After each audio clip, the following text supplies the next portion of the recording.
मृत्यु जीवन का एक अटल सत्य है। एक राधेश्याम नाम का युवक था। स्वभाव का बड़ा ही शांत एवं विचारों वाला व्यक्ति था। उसका छोटा सा परिवार था जिसमें उसके माता पिता, पत्नी एवं 2 बच्चे थे। सभी से वो बेहद ही प्यार करता था।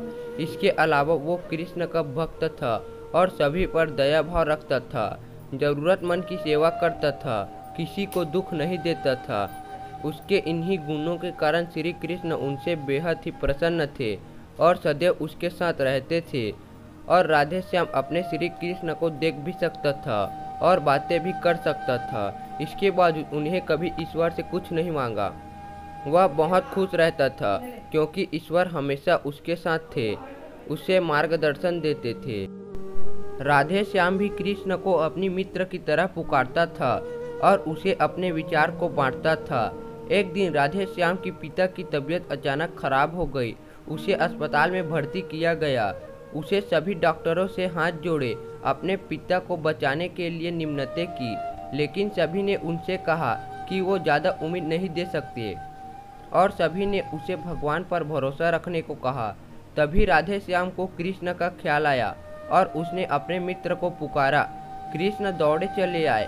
राधेश्याम ने कहा, मित्र तुम तो भगवान हो, मेरे पिता को बचा लो। कृष्ण ने कहा, मित्र ये मेरे हाथ में नहीं है, अगर मृत्यु का समय होगा तो होना तय है। इस पर राधेश्याम नाराज हो गया और कृष्ण से लड़ने लगा। गुस्से में उन्हें कोसने लगा। भगवान ने भी उसे बहुत समझाया पर उसने एक न सुनी। तब भगवान कृष्ण ने उनसे कहा, मित्र मैं तुम्हारी मदद कर सकता हूँ, लेकिन इसके लिए तुम्हें एक कार्य करना होगा। राधेश्याम ने तुरंत पूछा, कैसा कार्य? कृष्ण ने कहा, तुम्हें किसी एक घर में मुट्ठी भर ज्वार लानी होगी और ध्यान रखना होगा कि उस परिवार में कभी किसी की मृत्यु न हुई हो। राधेश्याम झट से हाँ बोलकर तलाश में निकल गया।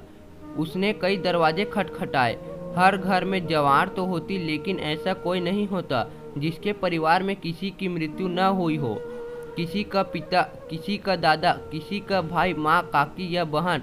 2 दिन तक भटकने के बाद राधेश्याम को ऐसा एक भी घर नहीं मिला। तब उसे इस बात पर एहसास हुआ कि मृत्यु एक अटल सत्य है। इसका सामना सभी को करना होता है, इससे कोई नहीं भाग सकता। और वो अपने व्यवहार के लिए कृष्ण से क्षमा मांगता है और निर्णय लेता है जब तक उसके पिता जीवित है उसकी सेवा करेंगे। थोड़े दिन बाद राधेश्याम का पिता स्वर्ग सिधारन जाते हैं।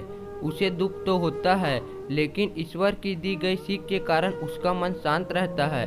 दोस्त, इसी प्रकार हम सभी को इस सच को स्वीकार करना चाहिए कि मृत्यु एक अटल सत्य है। उसे नकारना मूर्खता है।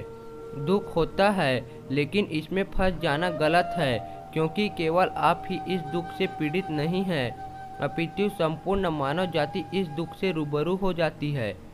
ऐसे सच को स्वीकार करके आगे बढ़ना ही जीवन है। कई बार हम अपने किसी खास के चले जाने में इतना बेसाब हो जाते हैं कि सामने खड़ा जीवन और उसे जुड़े लोग हमें दिखाई नहीं पड़ते। इसे अंधकार से निकलना मुश्किल हो जाता है। जो मनुष्य मृत्यु के सत्य को स्वीकार कर लेता है उसका जीवन भर विभिन्न हो जाता है और उसे कभी कोई कष्ट नहीं तोड़ सकता। वे जीवन में हर क्षेत्र में आगे बढ़ जाता है। यह कहानी आपको कैसा लगा? अच्छा लगा तो लाइक, सब्सक्राइब, शेयर जरूर करें।